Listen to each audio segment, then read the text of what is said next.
Ethan Cross was a self-made millionaire who lived in a world of glass offices, private jets, and meetings that never seemed to end. His life ran on schedules and numbers, not feelings.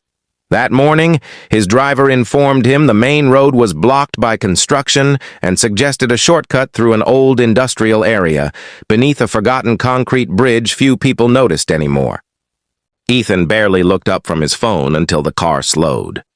That was when he saw them.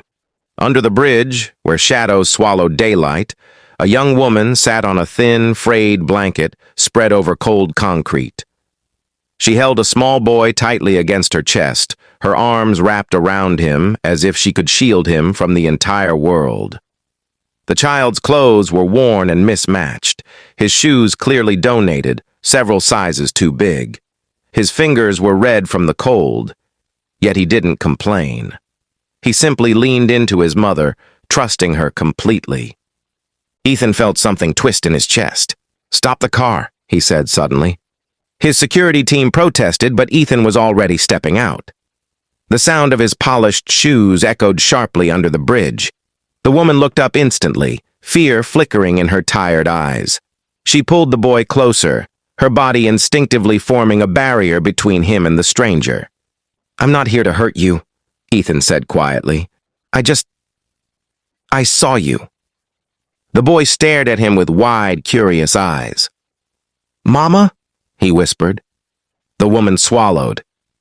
"We're fine," she said firmly, though her trembling hands betrayed her. "We'll move if we have to." Ethan shook his head. "No, please, I only want to talk." After a long pause, she spoke. Her name was Lena, and the boy was Noah. Her husband had died in a workplace accident a year earlier. Hospital bills consumed their savings, and when she missed 2 months' rent, the landlord locked them out. Shelters were overcrowded. Every door she knocked on stayed closed.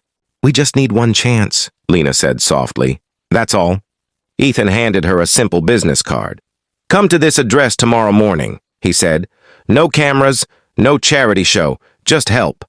Lena looked at the card, then at him, disbelief written across her face. "People like you don't stop for people like us." Ethan met her gaze. Maybe they should. As he walked back to his car, Ethan glanced once more at the mother and child beneath the bridge. For the first time in years, the weight on his chest wasn't from business.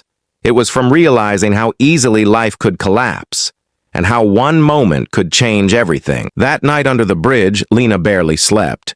The roar of passing cars blended with her thoughts, all circling the same question. What if it was a lie? She had trusted strangers before and paid for it dearly, yet the business card lay safely in Noah's small hands, as if it were something precious. "Mom," Noah whispered, his voice soft but hopeful. "Maybe tomorrow we won't be cold." That was enough. The next morning, they stood nervously outside the address printed on the card.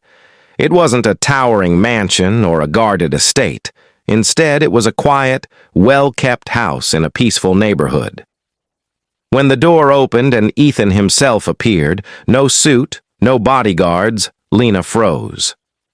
"You came," he said with a gentle smile. Inside, warmth wrapped around them instantly. The smell of fresh food filled the air. Noah's eyes widened as he saw a real bed, clean sheets, and toys placed neatly in the corner. For the first time in months, Lena felt her shoulders relax. Ethan asked for nothing in return. No signatures, no promises, just honesty. Over the following weeks, life slowly shifted. Ethan arranged medical care for Noah's lingering cough and helped Lena replace her lost documents.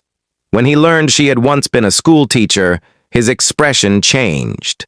He quietly funded a position at a small local school and encouraged her to apply, without ever telling her it was his doing. Lena earned the job on her own merit. As for Ethan, something inside him cracked open.